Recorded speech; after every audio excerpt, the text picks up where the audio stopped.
국회의원들에게 정치 자금을 내는 것 자체는 법적으로 보장된 일입니다. 다만 특정한 목적을 가지고 더욱이 입법을 대가로 돈을 줬다면 사정이 다릅니다. 한국어린이집 총연합회 내부 자료를 보면 전달된 후원금 가운데 일부는 특정 법안 통과를 위한 이른바 핀셋형 입법 로비에 활용됐을 가능성이 커 보입니다.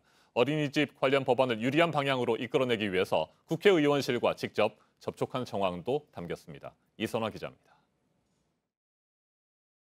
2013년 12월 한국어린이집 총연합회 국공립 어린이집 분과위원회는 임원 및 분과장들에게 공문을 보냈습니다. 특정 법률안을 거론하면서 위탁제도 개선을 위해 모든 국공립 원장들은 합심해서 행동하자고 말합니다. 대국회 활동지원금, 즉 후원금을 납부하란 뜻입니다.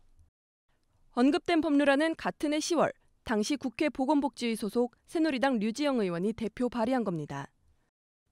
이 법안은 국공립 어린이집 원장의 정년을 65세까지로 하자는 내용이었습니다.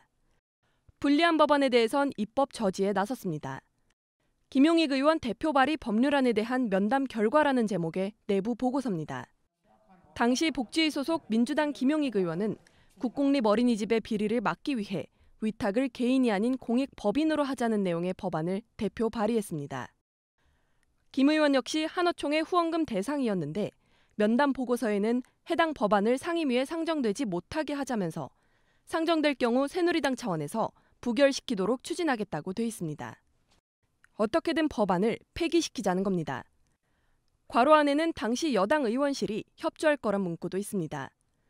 해당 의원실 측은 한어총의 주장일 뿐 실제 협조한 적은 없었다고 해명했지만 이 법안은 한어총의 의도대로 회기를 넘겨 임기 만료로 폐기됐습니다.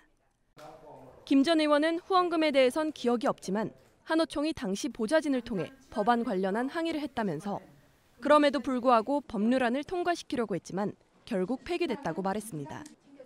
한어총 김용희 회장은 그제 긴급대책회의를 열고 자신을 둘러싼 의혹 제기에 억울함을 토로하면서 법적 대응에 나서겠다는 입장을 밝힌 것으로 전해졌습니다. JTBC 이선아입니다.